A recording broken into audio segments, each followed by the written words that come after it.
Hi, my name is Tim. Since GUI has become a main feature of operating systems for desktops, there's been no shortage of graphics and image editing titles that have been created for personal computers. While many of these applications have been developed by corporations, open source communities also have done their share of development. GIMP is one of those applications. GNU Image Manipulation Program came onto the scene in 1995, 5 years after Photoshop's release. It has many of the same features as Adobe's famous raster graphics and image editor. Photoshop is superior in its features, however GIMP has features that it does not have. One key difference is that it is available for more operating systems. Like Photoshop, it is available for Mac and Windows.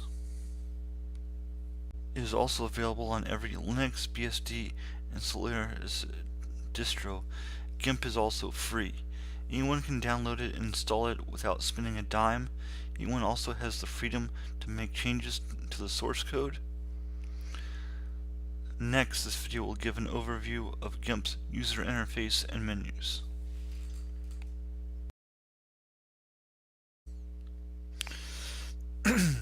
There are two looks for GIMP: the single window view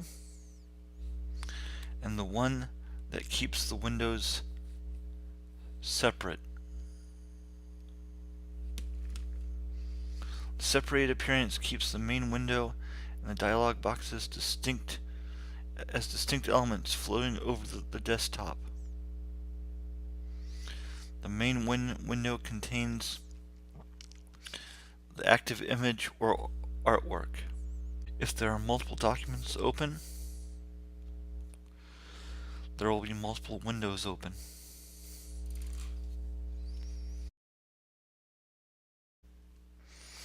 The toolbox has various selection tools, brushes,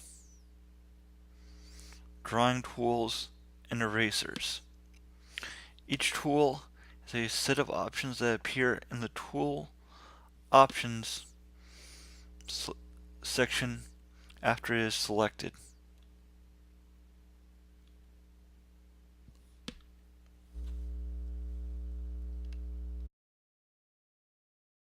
The layers dialog shows the various elements of an image or artwork that you make independent from other elements. These include shapes, text, and other elements. The first layer is called background and sometimes image.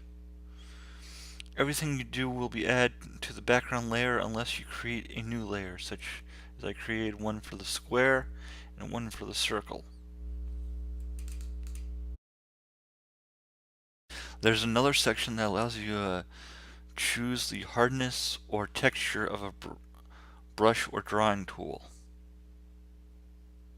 It is either located below the layers pane or above it. The single window view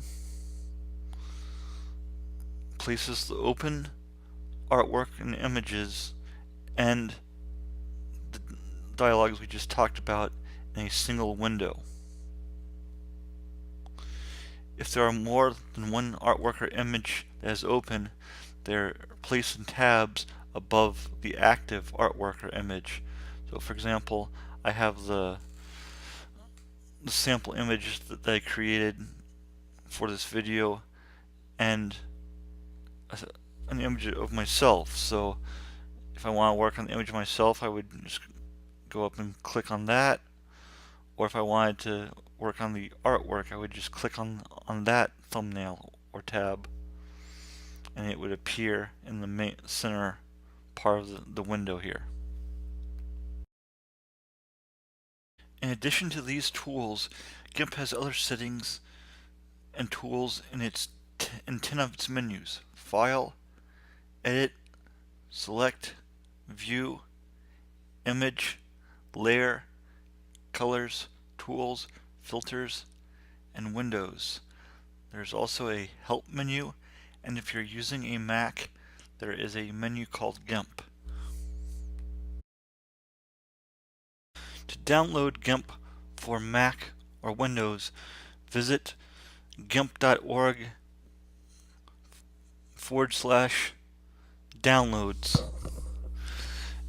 For Linux distros, it is most likely available in the operating system's software manager.